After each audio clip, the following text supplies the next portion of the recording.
Welcome, and thank you for joining the Wells Fargo Fourth Quarter 2021 Earnings Conference Call. All lines have been placed on mute to prevent any background noise. After the speaker's remarks, there will be a question-and-answer session. If you would like to ask a question during this time, simply press star 1. If you would like to withdraw your question, press star 2. Please note that today's call is being recorded. I would now like to turn the call over to John Campbell, Director of Investor Relations. Sir, you may begin the conference. Thank you, Brad. Good morning, everyone. Thank you for joining our call today where our CEO, Charlie Scharf, and our CFO, Mike Santomassimo, will discuss fourth quarter results and answer your questions. This call is being recorded.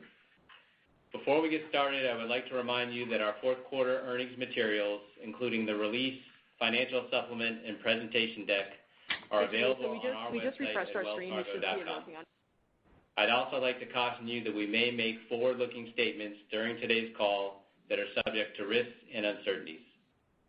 Factors that may cause actual results to differ materially from expectations are detailed in our SEC filings, including the Form 8-K filed today containing our earnings materials. Information about any non-GAAP financial measures referenced, including a reconciliation of those measures to GAAP measures, can also be found in our SEC filings and the earnings materials available on our website. I will now turn the call over to Charlie. Thanks very much, John, and good morning, everyone. I'll make some brief comments about our 2021 results, the operating environment, and update you on our priorities. I'll then turn the call over to Mike to review fourth quarter results and some of our expectations for 2022 before we take your questions. Let me start with some 2021 highlights. We earned $21.5 billion, or $4.95 per common share in 2021.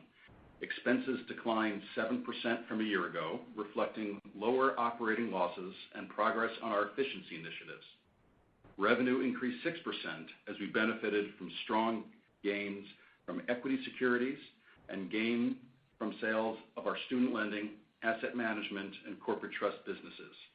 We also have broad-based revenue growth across our businesses, including home lending, consumer and small business banking, credit card, auto, commercial real estate, banking, and wealth and investment management. Credit quality improved significantly as the economy improved and our customers had high levels of liquidity. Our loan charge-off ratio declined from 35 basis points in 2020 to 18 basis points in 2021. And our allowance for credit losses declined by $5.7 billion. Deposits increased $78 billion, or 6%, and loans grew 1%, with declines in the first half of the year offset by a 5% increase in the second half. We also returned a significant amount of capital to our shareholders, including increasing our common stock dividend from 10 cents per share to 20 cents per share in the third quarter, and we repurchased $14.5 billion of common stock, predominantly in the second half of the year after the return to the SCB framework. Our results in the fourth quarter also showed continued broad-based momentum. We earned $5.8 billion, or $1.38 per common share. We grew loans by $32.6 billion, or 4%, and deposits by $12.1 billion, or 1% from the third quarter. Expenses declined 1% from the third quarter and 11% from a year ago, and we generated positive operating leverage over both periods. Most importantly, we continued to prioritize our risk and control work. And the strong economy continues to positively impact our customers and our results. Consumers continue to have more liquidity than prior to the pandemic, though we do see this declining as the median balances today are 27% higher than pre-pandemic levels, but are down 10% from the third quarter. Consumer credit card spend also continued to be strong, up 28% from the fourth quarter 2020 and up 27% from the fourth quarter 2019. Holiday sales were strong, with spending up 31% the 3 weeks leading up to Thanksgiving, and that momentum continued post-Thanksgiving. All spending categories were up in the fourth quarter compared to a year ago, with the largest increases in travel, fuel, entertainment, and dining. Weekly debit card spend during the fourth quarter was up every week compared to both 2019 and 2020. This increase was driven by higher transactions, but also higher spend per transaction, reflecting inflationary impacts and increased spending in higher cost categories such as travel. We are watching the impact from Omicron on consumer spending, and while there is some softening in restaurant, travel, and entertainment in recent weeks, overall spending remains strong in the first week of January, with credit card up 26% and debit card up 29% versus the same week in 2020. And we saw strong loan growth from the third quarter across our commercial businesses, including commercial real estate, asset-based lending, middle market banking, and our markets and banking businesses. So I've been at the company for a little over 2 years now, and I thought I'd spend a few minutes giving you my thoughts on our progress. Overall, I feel great about what we've accomplished and continue to feel energized about the opportunities in front of us. I think about this along several dimensions: talent, leadership, and culture, risk, regulatory, and control, financial and strategic progress, and our work on ESG and broader reputational issues. I've spoken of the substantial talent changes we've made, but just to remind you, 11 of 18 members are new to the operating committee and 2 are new to their job since I arrived. Additionally, well over half of the senior-most people at our company, meaning those who are one level below the operating committee, are new to their roles, and a significant proportion of them were hired from outside the company. This is a dramatic change in our leadership, and with it, we've changed how we run the company, how we prioritize our work, and how we view our responsibility broadly. We began a process 2 years ago to change the culture and priorities of the company, and the most significant part of this prioritization was the building and implementation of an effective risk and control framework across the company. Our approach and our progress are entirely different than they were when I arrived. We are laser focused on meeting our own expectations and those of our regulators. We have clear plans in place and clear owners for every regulatory deliverable we have. We have detailed reporting on how we're progressing on those plans. We review this reporting every single week at the operating committee level.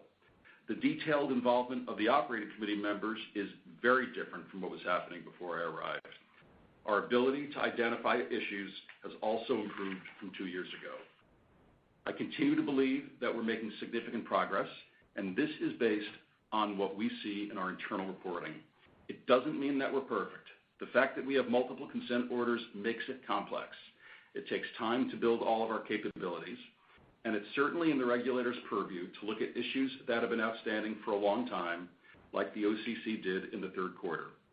But I would point you to the comment made by the OCC in their recent consent order that highlights that we have taken steps to comply with their 2018 order and we're committed to addressing remaining requirements. I remain confident in our ability to continue to close the remaining gaps over the next several years.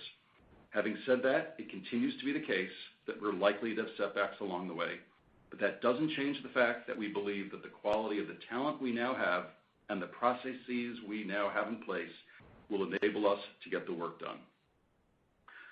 We're making progress increasing the earnings power of the company and have also begun to invest in a more holistic and aggressive way to drive stronger organic growth in all of our businesses. We're just now beginning to bring things to market that are differentiated, and the number of significant opportunities are exciting. We're continuing to track to the financial return goals we've discussed. First, achieve a sustainable 10% ROTCE, subject to the same assumptions we've discussed in the past, and then target 15%. We continue to believe that we will achieve the 10% during one of the quarters in 2022 on an annualized basis. To achieve this, we're aggressively focused on driving efficiencies, and we're seeing net expense reductions after significant investments in our control build-out and our businesses. We are aggressively returning excess capital to shareholders now that we've returned to the SCB framework. We continue to manage credit well, and we're seeing early benefits from higher interest rates, growing loan balances, and higher fees in certain businesses. We're doing this while devoting significant resources to building our franchise. We had fallen behind in providing competitive digital capabilities for our clients. This is changing. In the fourth quarter, we announced a rebuilt mobile banking experience for consumer and small business customers that is set to begin rolling out this quarter. It has a new modern look and feel and a simpler user experience that will help our customers more easily accomplish their banking needs. This platform is necessary to drive significantly higher digital adoption from our customers. Even with our existing capabilities, in the fourth quarter, our customers logged in 1.6 billion times using a mobile device, up 7% year over year. Teller transactions remained more than 30% lower than pre-pandemic levels. We also announced that later this year we'll be adding an all-new virtual assistant, Fargo, to the app. Customers will be able to get answers to their everyday banking questions, ask Fargo to complete the task for them, and Fargo will also provide personalized insights and recommendations to help customers better manage their finances. We will also be introducing the first phase of the redesign of our public website early this year. In addition, we're beginning to become more active on the wholesale side. For example, we announced that we're collaborating with HSBC to optimize the settlement of foreign exchange transactions through a blockchain-based solution, which will reduce settlement risks and associated costs. We're also approaching payments and credit cards very differently. We believe credit cards will remain important as both a credit and as a payment vehicle. We are also doing additional work around non-card payments and believe we must succeed here to be a key financial services provider. 2 years ago, our products and capabilities supporting those products were not as competitive as necessary. In 2021, we launched 2 products, including Active Cash, which we believe is the best cashback product in the marketplace, and Reflect, which rewards customers for on-time payments. We improved the core experience, including investing in advertising, simplifying our digital application, and enhancing our underwriting.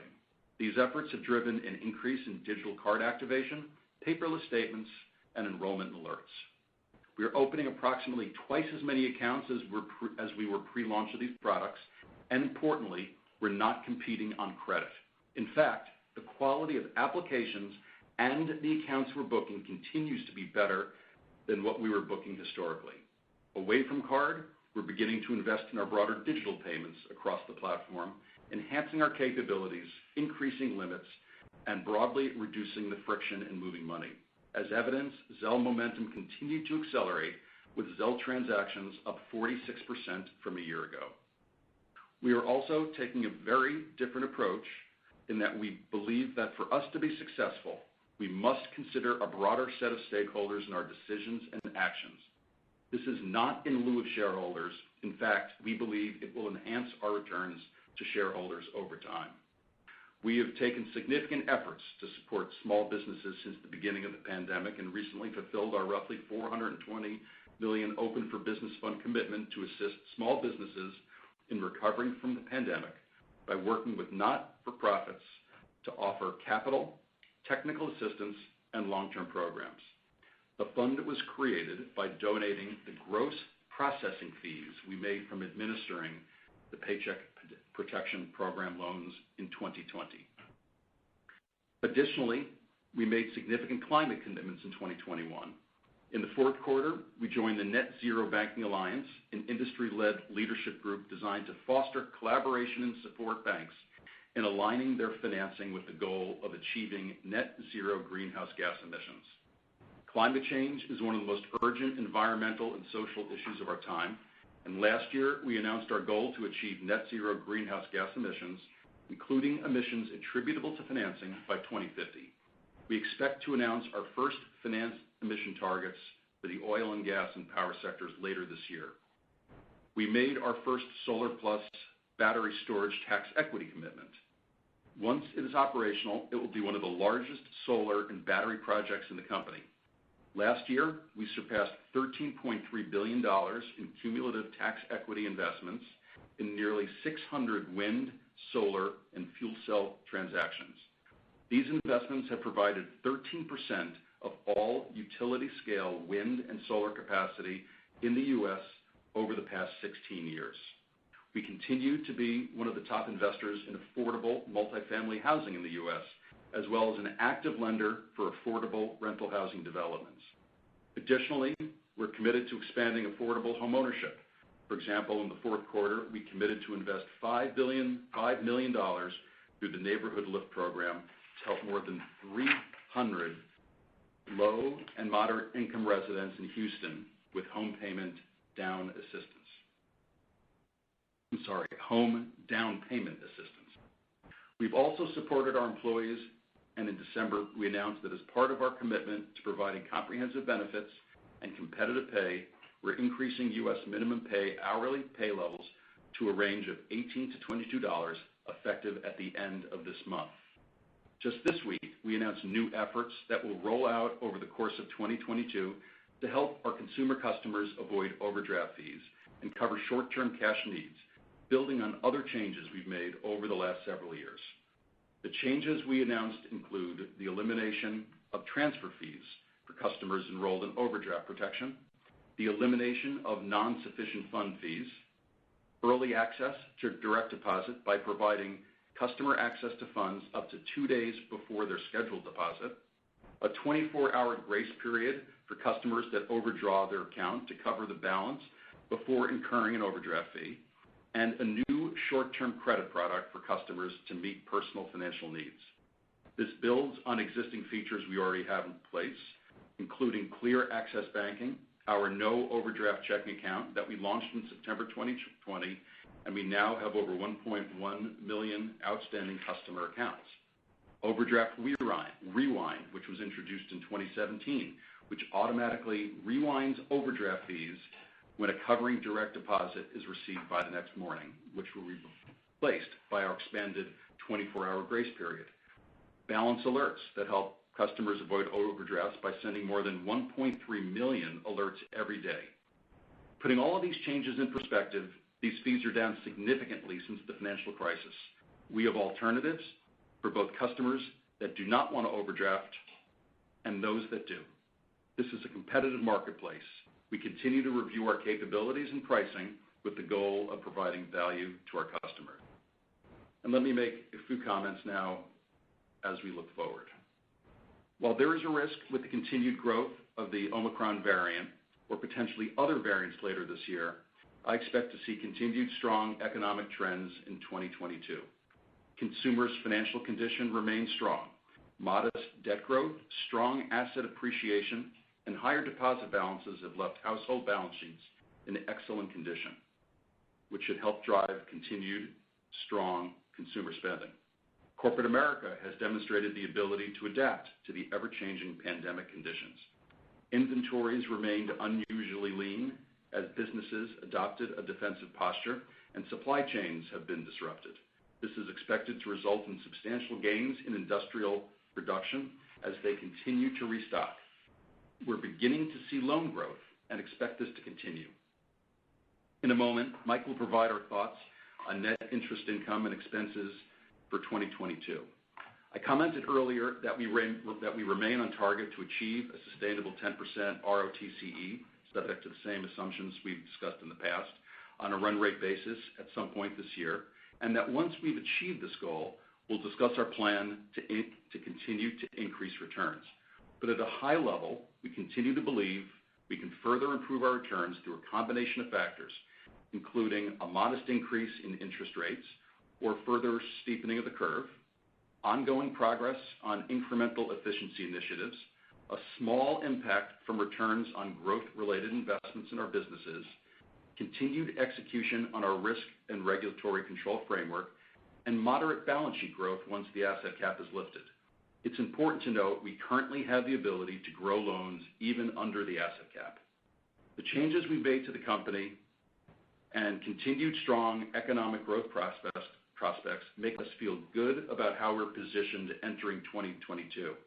But we also remain cognizant that we still have a multi-year effort to satisfy our regulatory requirements, with setbacks likely to continue along the way, and we continue our work to put exposures related to our historical practices behind us. As we look forward, we will continue to be aggressive in driving progress and improvement in our performance, embrace our responsibility to our customers and communities, and I remain incredibly optimistic about our future. I want to conclude by thanking our employees who continued to serve our customers through another challenging year. I appreciate their hard work and their resiliency while we made progress on making Wells Fargo better. I look forward to all that we accomplish in the year ahead. I will now turn the call over to Mike. Great. Thanks, Charlie, and good morning, everybody. Charlie summarized how we helped our customers, communities, and employees last year on slides 2 and 3. So I'm going to start with our fourth quarter financial results on slide 4. Net income for the quarter was $5.8 billion, or $1.38 per share, common share. Our fourth quarter results included a $943 million net gain on the sales of our corporate trust services business and Wells Fargo Asset Management.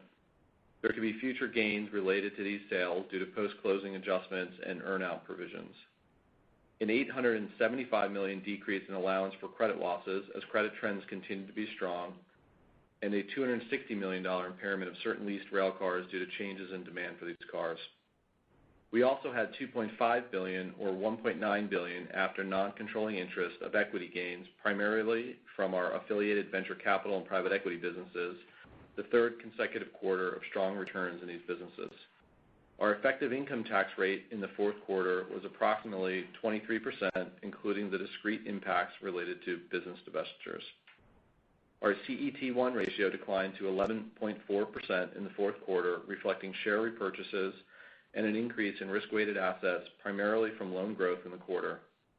We repurchased $7 billion of common stock in the fourth quarter, partially offset by $1.4 billion of new issuances, predominantly for the annual matching contribution for our 401k plan.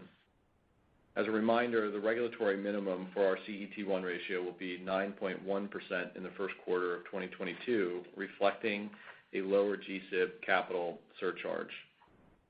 Turning to credit quality on slide 6, our net charge-off ratio was 19 basis points in the fourth quarter. Commercial credit performance continued to be strong, with net loan charge-offs declining $10 million from the third quarter to 2 basis points. Despite the challenges created by the pandemic, the commercial real estate portfolios continue to perform well. Commercial real estate valuations and investment activity has rebounded off their lows across all property types, although there still is some risk in office and select hotel and retail segments. Consumer credit performance also remains strong, with higher collateral values for homes and autos, and consumer cash reserves remain above pre-pandemic levels. Consumer net charge-offs of $393 million increased $172 million from the third quarter. $152 million of the increase is related to a change in practice to fully charge off certain delinquent legacy residential mortgage loans. Non-performing assets increased $145 million or 2% from the third quarter, driven by an increase in residential mortgage non-accruals, primarily resulting from certain customers exiting COVID-related accommodation programs. Loans that were modified in 2021 upon exiting forbearance are reported as non-accrual until they perform for a period of time. Overall, early performance of loans that have exited forbearance have been aligned with our expectations. After increasing during the first 4 quarters of the pandemic, commercial non-performing assets have declined for 4 consecutive quarters, and we're back to pre-pandemic levels in the fourth quarter. Our allowance level at the end of the fourth quarter reflected continued strong credit performance, the ongoing economic recovery, and the uncertainties that still remain. If the economic recovery continues, we would expect to have additional reserve releases. On slide 7, we highlight loans and deposits. Average loans grew 2% from the third quarter, with growth in both our commercial and consumer portfolios. We had strong growth late in the quarter, and period-end loans grew $32.6 billion, or 4% from the third quarter, with broad-based growth across most of our commercial and consumer portfolios. I'll highlight the specific growth drivers when discussing business segment results.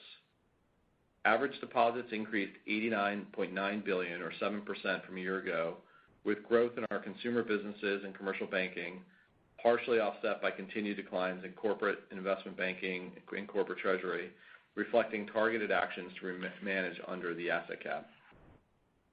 Turning to net interest income on slide 8. A year ago, we provided our expectation for 2021 net interest income to be flat to down 4% from the originally reported annualized fourth quarter 2020 level, and we ended up being down 3% for the full year. Fourth quarter net interest income was down $93 million, or 1% from a year ago, and grew $353 million, or 4% from the third quarter. The increase in the third quarter was driven by higher loan balances, including higher interest income from loans purchased from securitization pools, or EPBOs, We also benefited from higher trading assets and a favorable funding mix. In the fourth quarter, we had $318 million of interest income associated with EPBOs, and at year-end, we had a total of $17.3 billion of these loans, down from $34.8 billion a year ago. And as I highlighted last quarter, we expect these balances to decline substantially by the end of this year. We also had $130 million of interest income in the fourth quarter from Paycheck Protection Program loans, or PPP loans, and our outstanding declined to $2.4 billion at year-end. We've reflected the headwind from these portfolios running off in our 2022 net interest income waterfall that I will review later on the call. The net interest margin increased 8 basis points from the third quarter, 3 basis points of which was due to higher interest income from EPBOs. Now turning to expenses on slide 9. Non-interest expense declined 11% from a year ago. The decrease reflected progress we made on our efficiency initiatives, including reductions in personnel costs, consultant spend, and occupancy expense. I will provide specific examples of the progress we made in our efficiency initiatives in 2021 later on the call before updating you on our expense expectations for 2022. We also had lower restructuring charges and operating losses in the fourth quarter compared with a year ago. Fourth quarter expenses included 1 month, or approximately $100 million of operating expenses from our corporate trust services business and Wells Fargo Asset Management prior to their sales on November 1st. Now turning to our business segments, starting with consumer banking and lending on slide 10. Consumer and small business banking revenue increased 4% from a year ago, primarily due to higher deposit-related fees, as fourth quarter 2020 included some COVID-related fee waivers. Fourth quarter 2021 also reflected an increase in consumer activity, including higher debit card transactions compared with a year ago, and the benefit of strong deposit growth was largely offset by lower spreads. Charlie highlighted the enhancements and changes we're making to help our customers avoid overdraft fees, the impact from the fees that will be reduced, including the elimination of non-sufficient fund, or NSF fees, as well as overdraft protection transfer fees, is estimated to be approximately $700 million annually. Also, we expect that they may be partially offset by other fees due to higher levels of activity, as well as the expiration of various fee-related waivers that were in place in 2021. In terms of new features to be rolled out in the latter part of the year, including a 24-hour grace period for overdrafts and a new short-term loan product, we will have to observe how customers respond. Home lending revenue declined 8% from a year ago, primarily due to lower mortgage banking income driven by lower gain-on-sale margins and origination volumes. Even before the recent rate backup, we started to see a drop in application volume in December, and we expect originations to decline in 2022, which will put pressure on margins as the industry adapts to the lower volume. Credit card revenue was up 3% from a year ago, driven by higher point-of-sale volume, partially offset by higher rewards costs, including promotional offers on our new Active Cash Card. Auto revenue increased 17% from a year ago and higher loan balances, with the average balances up $6.8 billion. Turning to some key business drivers on slide 11. Our mortgage originations declined 7% from the third quarter. We expect our first quarter originations to continue to decline due to lower refinance activity and the typical seasonal slowdown in the purchase market. We increased our non-conforming originations in the fourth quarter and have grown our non-conforming portfolio for 7 consecutive months, reflecting the improvements in our capabilities as well as the reintroduction of cash-out refinancing late in the first quarter of 2021. Turning to auto, limited vehicle inventories continued to constrain industry new car sales. However, we had our third consecutive quarter of record originations, with volume up 77% from a year ago, with the majority of our originations coming from used cars.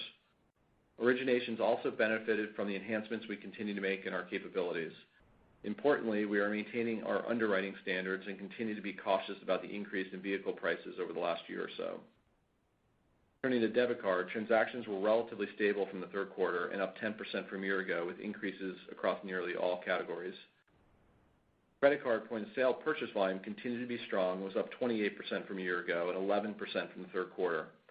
While payment rates remain elevated, balances grew 5% from a year ago due to strong purchase volume and the launch of new products. New credit card accounts more than doubled from a year ago, driven by our new Active Cash Card, and we're pleased by the quality of the accounts we've been attracting. Turning to commercial banking results on slide 12. Middle market banking revenue increased 2% from a year ago. Results included higher deposit balances and modestly higher investment banking fees, partially offset by the impact of lower interest rates. Asset-based lending and leasing revenue increased 1% from a year ago, driven by higher net gains from equity securities and higher revenue from renewable energy investments, partially offset by lower loan balances. Non-interest expense declined 10% from a year ago, primarily driven by lower personnel and consulting expense due to the efficiency initiatives as well as lower lease expense. Loan balances started to increase late in the third quarter and now have grown for four consecutive months, with growth accelerating in December. As with other portfolios, we are adhering to the same credit risk appetite. Increases in the middle market banking were driven by growth from our larger clients, a modest uptick in revolver utilization, and strong seasonal borrowing. Growth in asset-based lending and leasing was driven by new client wins as well as increased levels from higher prices and some increases in inventory levels. Turning to corporate investment banking on slide 13. Banking revenue increased 17% from a year ago. Investment banking had a strong quarter with higher debt origination and advisory fees. Banking results also benefited from higher loan balances.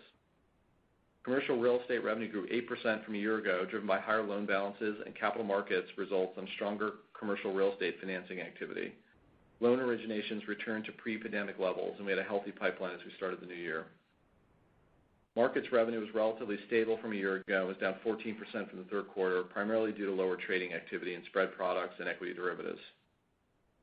Average deposits in corporate investment banking were down $23.7 billion from a year ago, driven by actions taken across all lines of business to manage under the asset cap.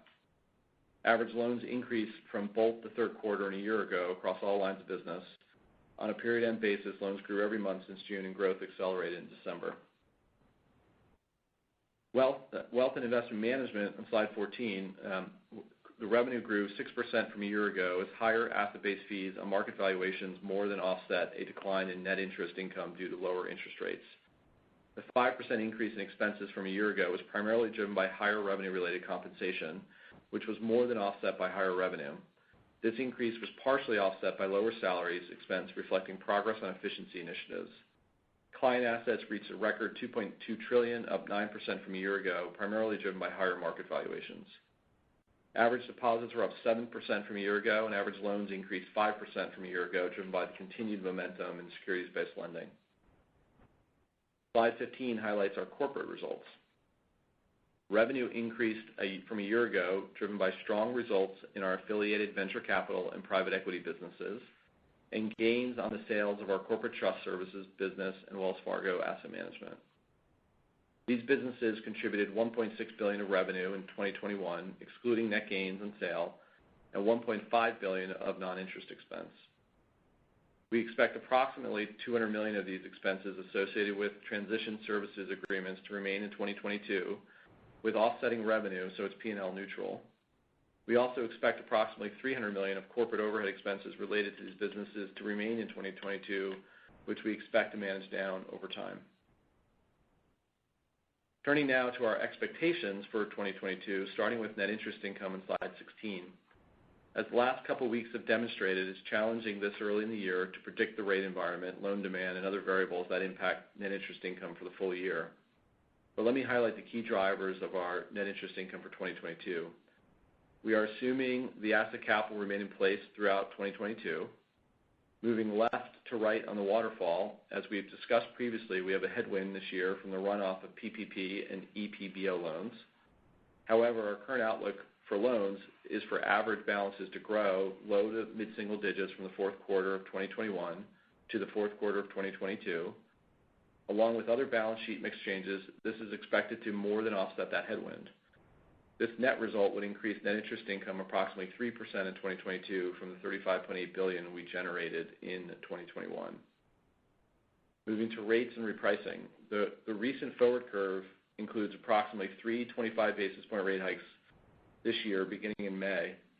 Assuming this were to play out, net interest income has the potential to grow up to an additional 5%, resulting in approximately 8% in net interest income growth in 2022 versus 2021.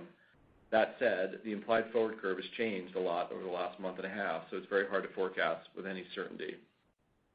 Another way to view our asset sensitivity is from the disclosure we provided in our third quarter 10-Q filing. It showed that the estimated impact of an instantaneous 50 basis points increase in short-term rates would increase net interest income by approximately $2.7 billion over the next 12 months. Ultimately, the amount of net interest income we earn in 2022 will depend on a variety of factors, including the absolute level of interest rates, the shape of the yield curve, loan demand, and cash redeployment. Now turning to expenses on slide 17. We made progress last year on our efficiency initiatives, and we've continued to identify new opportunities. Our portfolio of initiatives that includes realized and identified potential gross saves has grown from approximately $8 billion to $10 billion, and we are continuing to work across the company. We expect to execute on our remaining identified initiatives over the next 2 to 3 years, and will continue to invest across our businesses. Importantly, similar to last year, we are excluding from our efficiency initiatives the resources needed to address our risk and control work, and will continue to add resources as necessary to complete this important work. We've been reducing expenses across our businesses, but let me highlight a few examples of the progress we made last year. We eliminated management layers and increased span of control with a 20% decrease in managers with low span of control. We completed approximately 270 branch consolidations in 2021, a continuation of the progress we've made the last few years, with branches down 11% since 2019. We've also optimized branch staffing levels to better reflect our customers, or how our customers are using our branches. Within our technology organization, we reduced non-engineering roles by approximately 40%, driven by accelerated adoption of the Agile framework. And headcount across the company declined approximately 6% from a year ago, excluding divested businesses. In addition to reducing the number of branches, we also reduced our office real estate portfolio by approximately 7%, and occupancy expense was down 9% compared with a year ago. This year, we expect to continue to realize savings from these initiatives, including an incremental 5% reduction in office real estate. Additionally, the investments we're making in technology should drive improvements in operations, consumer banking, consumer lending, commercial banking. Importantly, these efforts should not only reduce expenses, but also improve the customer experience with enhanced fraud detection, more self-service capabilities, and faster underwriting decisions. Now turning to our 2022 expense outlook on slide 18. Following the waterfall from left to right, we reported $53.8 billion of non-interest expense in 2021. This was largely in line with our most recent guidance, except for higher operating losses. We had approximately $500 million of expenses in 2021 related to business exits and restructuring charges, and the civil money penalty associated with the OCC enforcement action in September. We also had approximately $1 billion of expenses in 2021 from the Wells Fargo Asset Management and our corporate trust services business, which were sold and that will not continue in 2022. So we believe a good starting point for the discussion of 2022 expenses is the $52.3 billion. We are assuming a modest increase in equity markets this year and expect revenue-related expenses to grow by approximately $300 million. This includes expected increases in wealth and investment management and corporate investment banking, partially offset by expected declines in home lending, reflecting lower origination volumes. Higher revenue-related compensation is a good thing, and the associated revenue will more than offset any increase in expenses. We also expect approximately benefits-related inflationary increases in 2022 above and beyond the normal level of merit and pay increases, driven by higher personnel expenses, including the minimum wage increase that Charlie highlighted and other compensation changes. Through our efficiency initiatives, we expect to realize approximately $3.3 billion of gross expense reductions in 2022. This reduction is expected to be partially offset by approximately $1.2 billion of incremental investments, primarily related to higher personnel in expenses in commercial banking, corporate and investment banking, and technology, as well as increased spending on risk management. We also expect approximately $500 million in increased spending in other areas, including higher FDIC insurance assessments, higher travel and entertainment expenses, which were significantly lower in 2021 due to the pandemic. Accordingly, our full year 2022 expenses are expected to be approximately $51.5 billion, a net reduction of approximately $800 million versus the $52.3 billion. Embedded in our assumptions are approximately $1.3 billion of operating losses for 2022, which is the amount we had in 2021, excluding the $250 million associated with the OCC enforcement action. While we've made significant progress on working through legacy issues, as we've previously disclosed, we still have outstanding litigation and regulatory issues, and related expenses could significantly exceed the levels we had in 2021. We made substantial progress last year in executing our efficiency initiatives, but we still have significant opportunity to get more efficient across the company. We are focused on achieving net expense reductions while appropriately investing in our businesses. This remains a multi-year process with the ultimate goal of achieving an efficiency ratio in line with our peers and based on our business mix. We'll now take your questions. At this time, we will now begin the question and answer session. If you would like to ask a question, please first unmute your phone and press star one. Please record your name at the prompt. If you would like to withdraw your question, you may press star two to remove yourself from the question queue. Once again, please press star one and record your name if you would like to ask a question at this time. Please stand by for our first question. Our first question of the day will come from John McDonald of Autonomous Research. Sir, your line is open. Hi, good morning. Mike, I was wondering if you could give us some sense of, if the asset cap remains in place, how much capacity do you have to grow loans? Obviously, the H.8 data is picking up. It feels like loan growth getting better for the industry. I just want to make sure that you're invited to that party and you guys can grow loans while staying under the asset cap.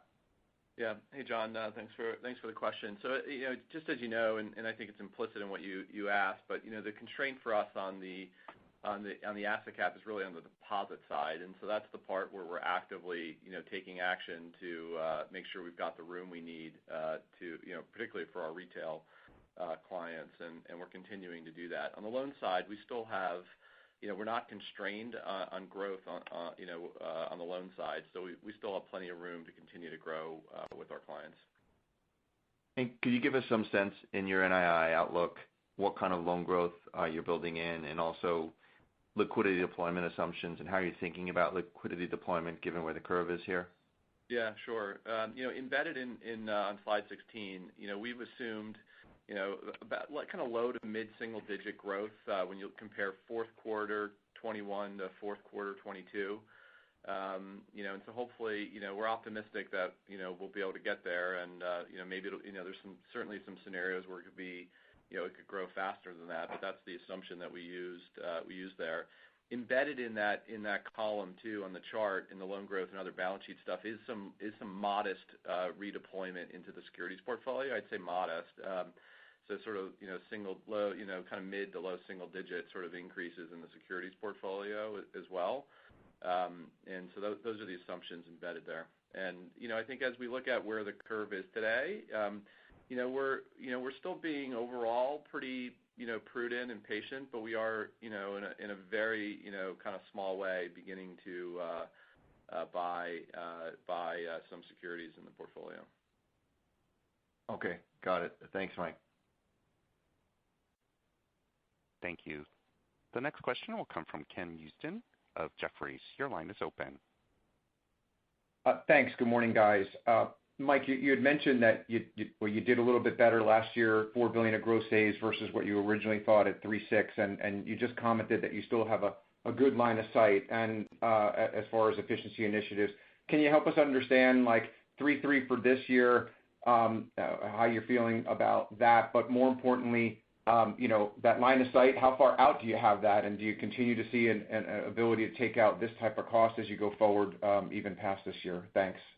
Yeah, no, and Ken, what we're really trying to do is make sure we embed this in the DNA of how we operate the place, and so that's ultimately what's going to be really important for us over the long run. And I think you're seeing that the portfolio grew from $8 billion to $10 billion in terms of the initiatives that we've either executed on or in the process of executing. And so I think you're seeing sort of that progress and growth there. So you can sort of do the math of what we've accomplished so far, what we've identified for this year, and what's left for next year. And I continue to believe that we've got more to do that we haven't sort of built into that portfolio yet. And so the teams continues to work on that every day. As you look at our confidence level on the 3.3 that we put into the forecast, we feel good. We've got really good line of sight. And I think given what the team was able to do last year, we have confidence that we'll be able to execute on that. Hey, Ken, And just let me just add to something that Mike said, which is, I'm a firm believer on these efficiency initiatives, especially in a company like this. Even if you go back over a decade, one of the strengths of this company was never efficiency. It was far more on the revenue side. And so, as we get the efficiencies that we're starting to see, it is like peeling the onion back, where then the next set of opportunities become even clearer. And so, we're ginning up the same process that we did at the beginning of this venture, where we came up with the initial $8 billion, to go back and say, okay, now what's next, in a very methodical way across the company. So I feel really good about what's in our numbers for next year, and we're going to continue to pursue this. And I think it's just as you've seen in our numbers, it gives us the ability to spend our investments and to become more efficient overall as a company. So I personally don't feel like we're close to done. Got it. And if I could just ask the other side of that question too, which is that you're doing a little less in the incremental investments versus what you did last year. How do you get comfortable that you're doing enough, especially what we're hearing from the industry pressures, not just inflation, but just on the need to continue to, and you mentioned this, Charlie, about all the new things you're rolling out, but how do you land on that number, and how do you get the confidence that it's the right amount that you're reinvesting? It's a good question. I think, we do, I think what, most, good companies do, which is they sit around tables and they ask everyone to come back with, what you want to spend money on, and, then figure out what you can actually do. I think, we've accomplished a tremendous amount on the technology side since Saul Van Burden, who runs technology for us, was brought in. And I think, we're going to try and spend as much as we physically can get done. But I think we're always asking the question of what's next. But, I think, the different position that we're in versus others is, we're still in the ramping up stage, which I also look at as opportunity because, we have moved slower historically investing in some of these areas. And to the extent that, we find, more efficiency money, it gives us the opportunity to spend more broadly. But I think we as a company, we as a management team do feel good about what we're investing next year relative to where we stand as a company. Okay, thanks a lot, guys. Thank you. The next question comes from Betsy Graseck of Morgan Stanley. Your line is open. Hi, good morning. Betsy.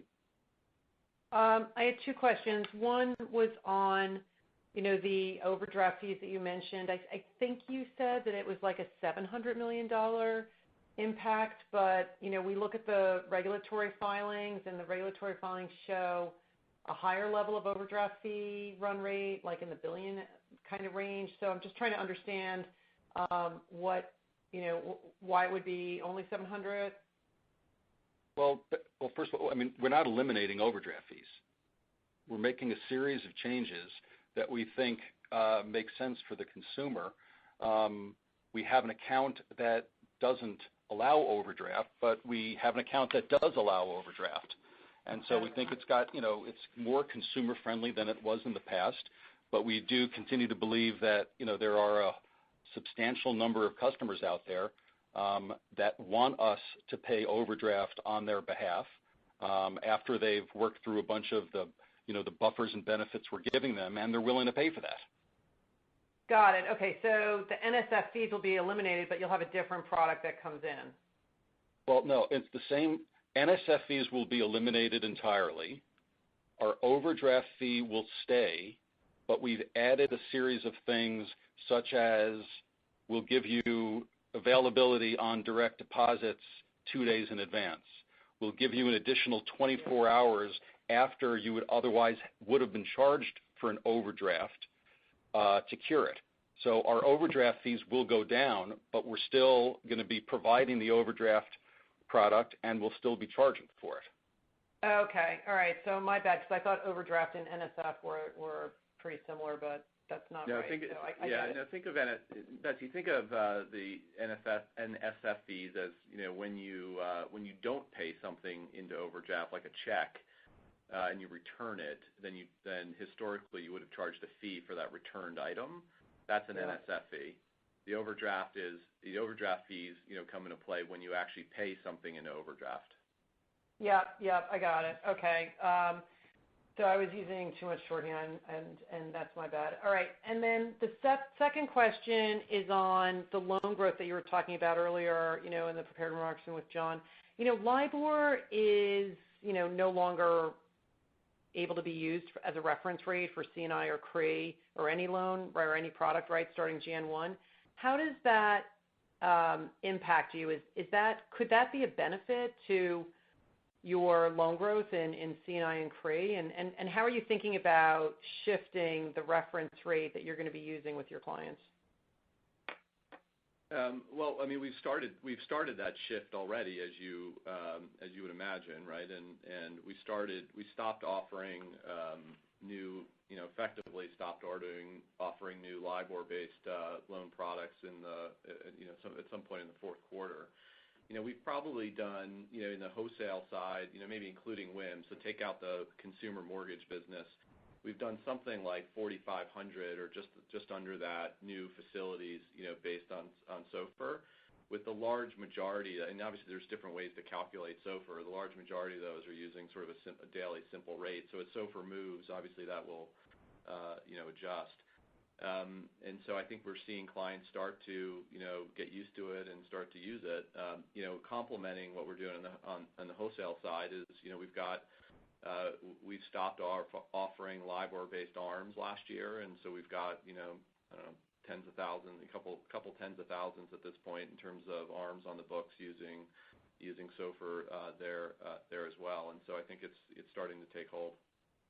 Yeah, I'm just thinking like the capital markets might not be deep enough yet to be competitive against SOFR, or BSBY, product, at least for the first half of this year. So could that give you a little advantage here in originating? I don't see that having a huge impact on loan growth, but okay. Maybe we'll be surprised a little bit, but I don't see that happening. All right, because I didn't think the CLO bid was there yet for SOFR. Yeah, like I said, I don't see that happening. I think there are starting to be some CLOs in SOFR, but I don't see that being a big driver. Okay, thanks. The next question comes from Erika Najarian of UBS. Your line is open. Hi, good morning. Mike, my first question is for you. Could you give us a sense of what deposit growth or runoff assumption you have in your 2022 NII simulation? And similarly, what kind of deposit repricing you presume? Yeah, no, thanks, Erica. Look, as you can guess, we're in a bit of a different spot than others, right? Given our asset cap, and so we're already constrained on deposits, and so we're pushing away deposits every week now. And so, I don't expect in this year to have much of a runoff in deposits. And if we start to see deposit levels going down, we'll stop pushing others off, and so, I don't see that going to be a big driver for 2022. As you think about, betas and deposit pricing assumptions, it's largely similar to what we saw the last rate cycle. But I would say that over the last 3, 4, 5 years, our deposit base has changed quite a bit. If you look at just based on the segments we are in as a shorthand, we're 57% of our deposits are in our consumer and small business banking business today. If you go back a number of years, that was probably closer to 43 or 45%. And so the remixing of sort of our deposits as a result of some of the actions we've had to take will kind of lower the overall beta for the first number of rate hikes. But I think it'll look pretty similar to what we saw. And as you can imagine, since we're constrained on growing deposits, we're not going to be the leader on pricing likely as we go over the next number of quarters.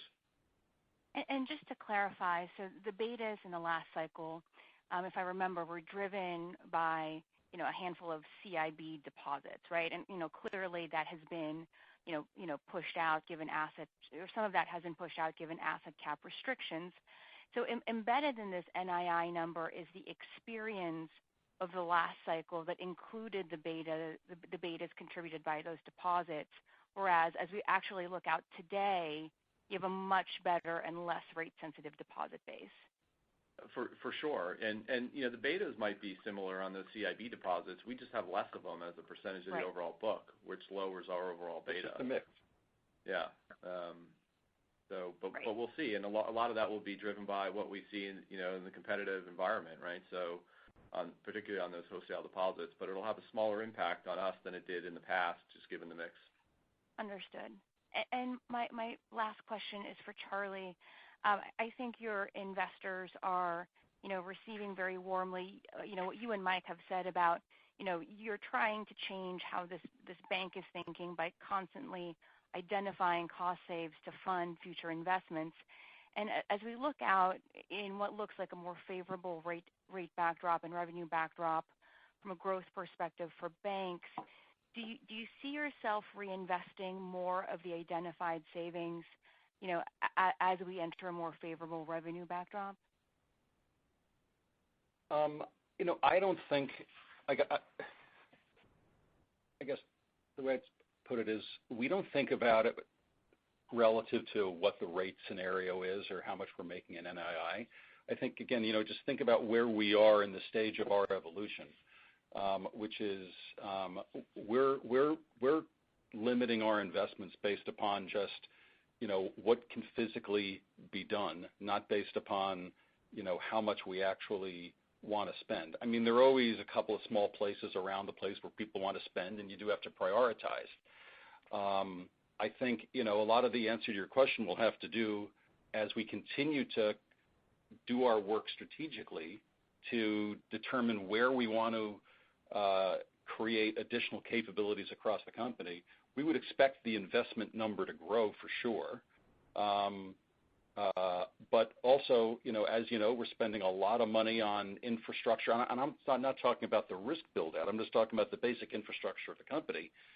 So, I think as we sit here today, we still think that we have an opportunity to both become much more efficient and to continue to grow the level of investments that are going to drive business results inside the company. And, that's, I would say is focused upon where we think we need to get to relative to how much money we should be spending as a company, as opposed to any upside that we have because of just the change in rates at this point. Got it. That's clear. Thank you. And the only reason I would add is I just think for us, that just it takes the pressure off of us to think that, if we were to think that way. If we were to say, okay, because of nothing we've done, rates have gone up, we should then start spending a lot more money. We're still in this, as I said earlier, we're still in this phase of, challenging ourselves to become as efficient as we should be. And that having that pressure across the company at this stage for us is still a good thing, just as it is to challenge people to come up with where we should be investing. Thanks, Charlie. The next question comes from Matt O'Connor of Deutsche Bank. Your line is open. Good morning. So wanted to ask about the asset cap, and can you just remind us where you are in the process from your perspective? Have you implemented everything that you submitted in your proposal, and it's just a matter of consistently executing on those changes, or are there still, call it material changes that you're making to address those issues? Matt, again, I understand, you're very consistent in wanting to know the answer, and I certainly appreciate that. We have, across all of this regulatory work, we still have a substantial amount to do. It's really not right for me to talk about, under any specific consent order where we think we are in the process. Because, again, what I've said ultimately is what's going to matter is whether our regulators believe it's done to their satisfaction. And, it's really unhealthy to get into, the game of, do we think we're done? Do we think they're making, the right conclusions? I think, it's on us to continue to do all that's necessary. And when they're comfortable that we've satisfied those obligations, they will make that determination. And so I just, again, I'm sorry. I understand, why you seek more detail, but it's just a difficult thing and probably not the right thing for us to get to that level of specificity. And I can appreciate that, and I know I ask this line of question kind of every quarter, but obviously it's such a key part for the stock. And I know I've also asked this kind of follow-up question. I think you have like a slew of local regulators on site, or at least on site virtually. But I think there's a perception that it's kind of more of the central regulators that are kind of going to be the ones that make the call. And just remind us in general, what is like the frequency of the dialogue with some more of those central regulators, and just any flavor you can add on the communication there. Thank you. I think it's fair that I think I would speak for most big banks. That the level of dialogue with both local staff and with DC is substantial and meaningful. I mean, I can just tell you, even from my last role, it's the right thing to do. Again, we certainly have increased, I think, the level of dialogue that we have since the new team has gotten here, and it's hard to put specific how often we do it, but it's very, very regular. And I think it's true that all of the big banks, both the local staff as well as the staff in DC, are both extremely important in their monitoring and in the way they draw conclusions about the company. And we work hard to treat both extremely respectfully. There's a very direct and open communication on their side, as far as I can tell. And and as I said, we say the same to the local people as we do to the DC staff. But again, they're a very, very important part of the journey that we're on, and we want them to be as knowledgeable about what's going on here on all of these important issues, and we're always available and willing to have those conversations with them. Okay, thank you. The next question comes from Scott Siefers of Piper Sandler. Your line is open. Morning, guys. Thank you for taking the question. Mike, wanted to ask in a little bit more detail about rate positioning. I think I can figure this out mostly from your guide and disclosures, but would still be curious to hear your thoughts. Just with your significant asset sensitivity, can you talk a little bit about sort of where you're most sensitive on the curve and sort of when and how you'll benefit? Like, put simply, is the first hike the same benefit as the third, and so on, or where or when is it more or less powerful?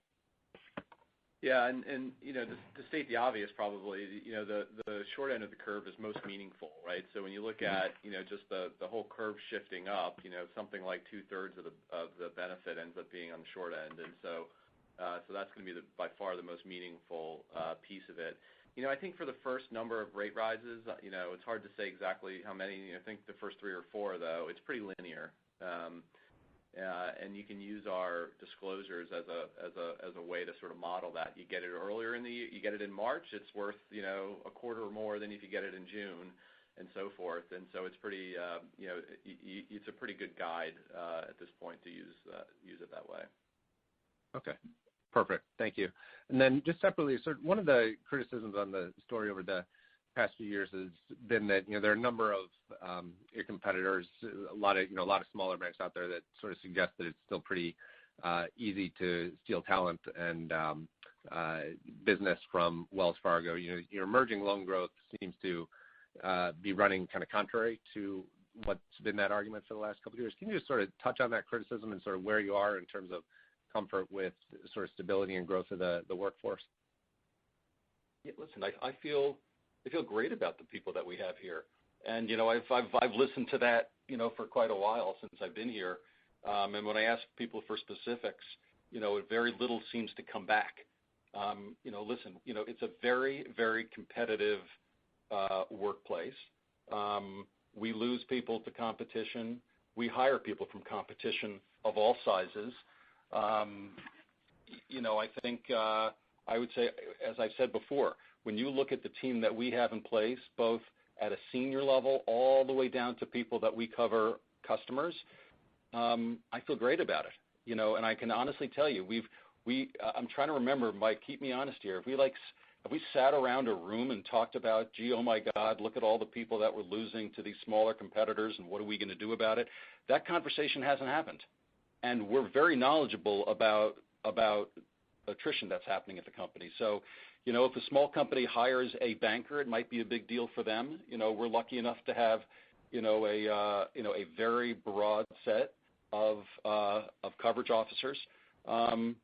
But that's not to say it's not competitive. So maybe they're right, but we feel good about the people that are here, and we're going to work hard to keep the people that are here.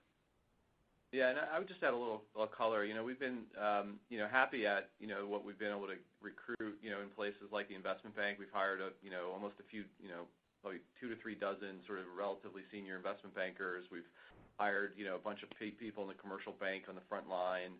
And so I think, as Charlie said, it's definitely competitive, and you could always find an anecdotal story of where somebody left to go do a bigger job at a smaller place, or so forth.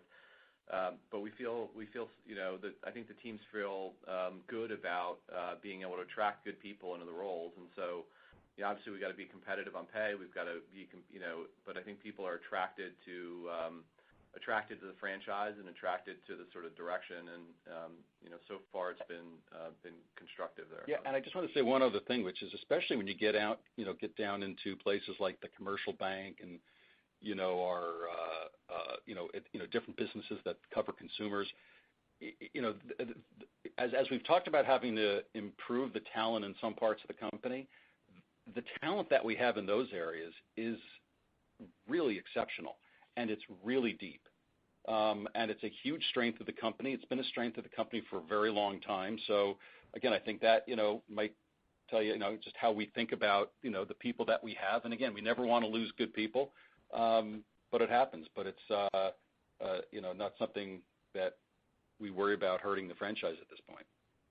Yeah. Good. Okay, perfect. I very much appreciate those thoughts. So thanks again. The next question will come from John Pancari of Evercore ISI. Your line is open. Morning. On the low single-digit to mid-single-digit loan growth assumption, can you give us a little more detail how that breaks out among the the products, either core C&I versus commercial real estate and consumer? And then separately, are there any areas of the loan book that you're really emphasizing at this point, or seeing opportunities to ramp your activity similar to what you've been doing on the credit card side? Thanks. Yeah, look, it's a little bit of growth really across the board, John, and I think we're seeing opportunity really everywhere. And I think if you look at on the card side, we are expecting to see some growth in the card side. Some of that will be like true revolve balances. Some of that will be some of the intro balances coming off the new products, which will start to really pay off at the end of next year into the year after. We've been really happy with what we've seen in the auto space, which in this environment are pretty good assets, pretty short lived assets, and high quality. In terms of what we've seen there, so we see some continued opportunity to grow there. And then on the consumer side, you have to go a little bit. On the mortgage side, you have to go a little bit below the covers. And if you look at the non-conforming space, we are seeing some growth there, which we think will continue as we go into the year. That's offset by these EPBO loans going away. But nonetheless, we see some growth there. So it's really, I gave some color on the commercial banking stuff in my comments, and we do expect some more opportunity in the multifamily and apartments and asset classes like that in commercial real estate. So in places like commercial real estate, we're being really targeted about it. And even where you see a little limited growth in places like office in the quarter. And even in places like that, cash to equity, ratios are up. Structures are better, spreads are better. Given sort of the way we're managing that. So we're being really cautious in that space. But I do think it'll be a little bit of growth, across the board if we're successful. Okay, great. That's helpful. And then separately, on the buyback front, buybacks came in a little bit better than we had expected in the fourth quarter. Maybe if you can just give us your thoughts on the outlook there, on your appetite, buybacks, and also how you're thinking about the dividend here in terms of deployment. Thanks. Yeah, look, I think we've talked about this before, and we're maybe in a different spot than others, just given some of the constraints we have, on the asset cap. But we still feel like we've got excess capital. You can see that in the numbers yourself. We do expect that we'll continue to see some loan growth, so that'll drive some RWA, and so that we've got to be thoughtful about that. And so, as we laid out earlier last year, we said we would do at least $18 billion of buybacks through the 4-quarter period ending in the second quarter. That's still, is achievable, and we potentially have the opportunity to go above that if we decide that's the right path, either this quarter or next quarter. So we'll look at sort of how we feel with all the things we got to think about and make that decision.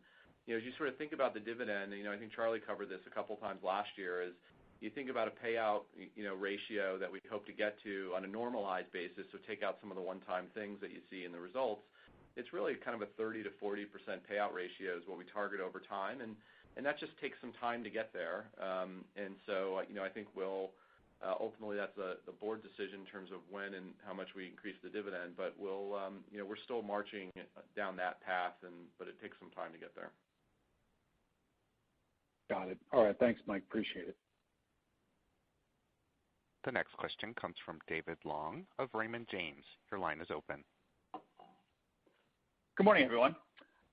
You've talked in the past about the operating expense savings being a multi-year plan or initiative, and so with your guidance this year in the $51.5 billion range, should we be expecting 2023 operating expenses to still be below that level? Yeah, look, at this point, as we think about it, our goal would be to see a net reduction next year. I think we'll obviously give you more guidance on how that's progressing as we get towards the end of the year, and that'll be a function of what we think we can invest properly and what inflation looks like and a whole bunch of factors. But we're certainly, given what our view on the efficiency side is, targeting that, but we'll give you more guidance on that later in the year. I don't know if you have anything to add. Okay, great. And then, as a follow-up, a little bit longer down the road, once the consent orders are mostly in the past, if you replace the costs today to improve and upgrade your internal operations with the expected costs to sort of just maintain proper controls and risk management efforts, how much savings do you see there? Yeah, look, I think that there is some savings there, but that's, our focus now is getting the work done and getting all the stuff in place and making sure it's operating properly. And so we're focused a little bit, we're being thoughtful about how we implement that stuff, but, our focus is a little bit less on, making it the most efficient and optimized, process. So we will get there when that stuff is all done and running for a while, but that's a few years off, I think, in terms of really optimizing the risk and compliance. Got it. Thanks, Mike. Appreciate it. Yep. The next question comes from Steven Chubak of Wolfe Research. Your line is open.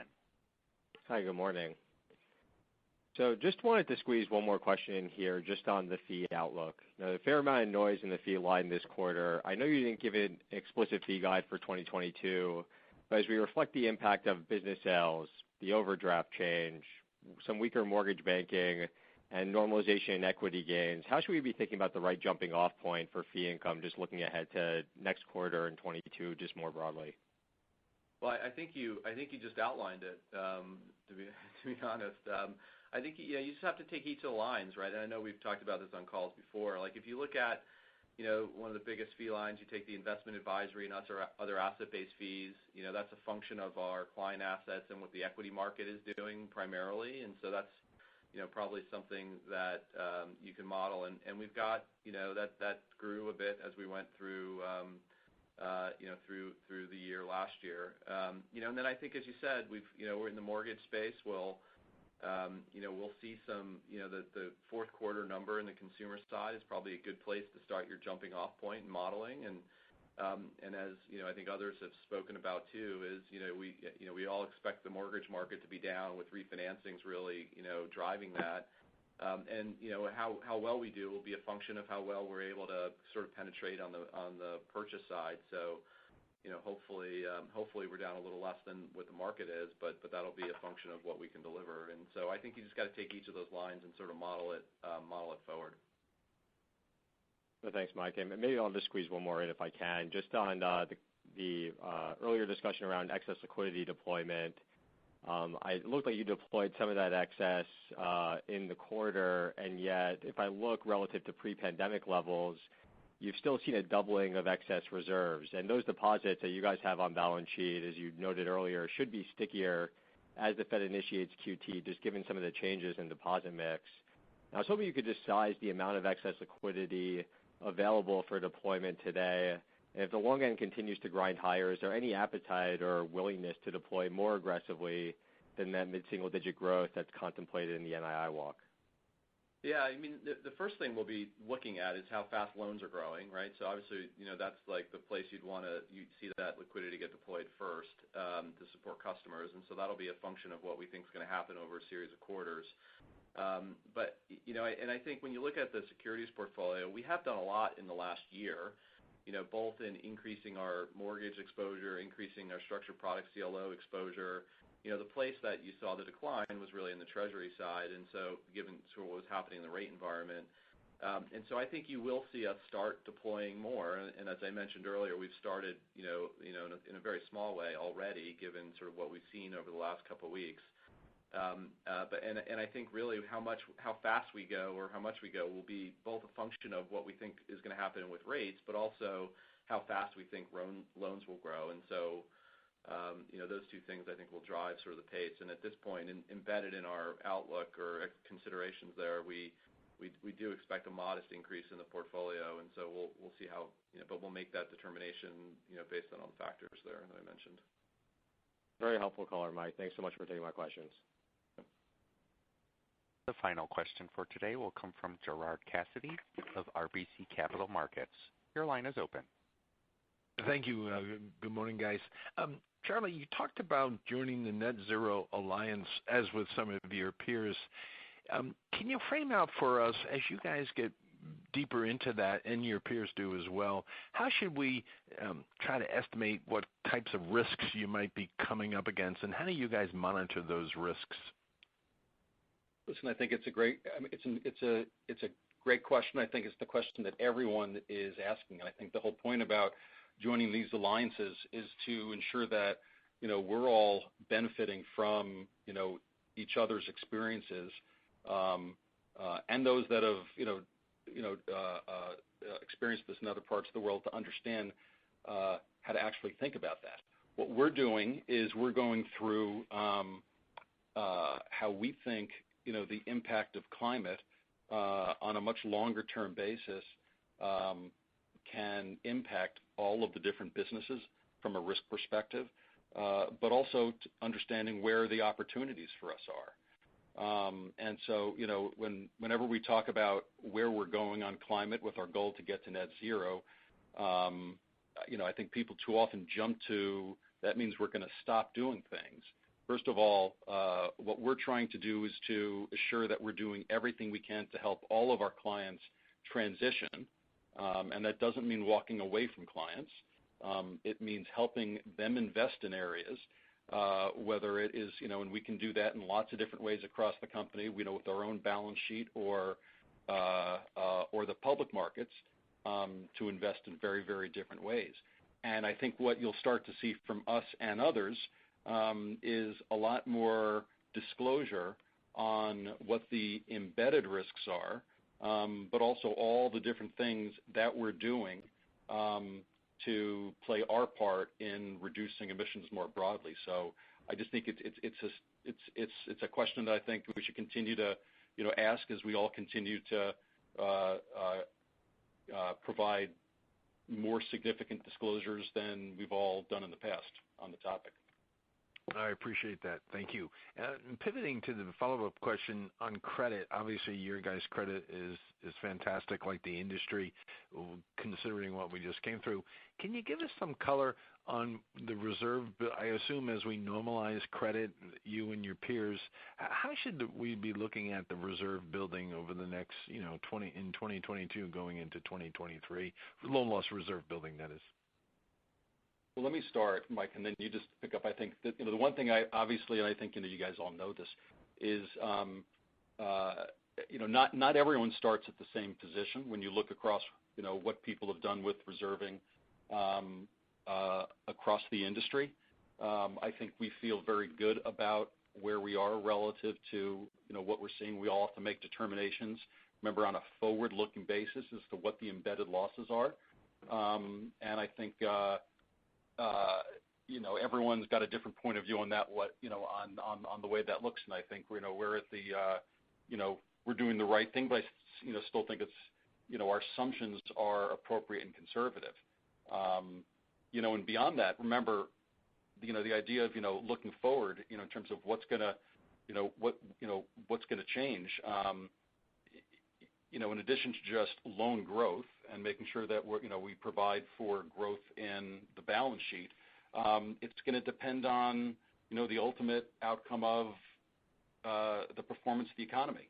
And so as we sit here today, we feel very, very good about it. But it can take lots of different turns, and hopefully we're still insulated from some level of downturn from where we sit today, given the assumptions that we've made because of the uncertainty that exists in the environment.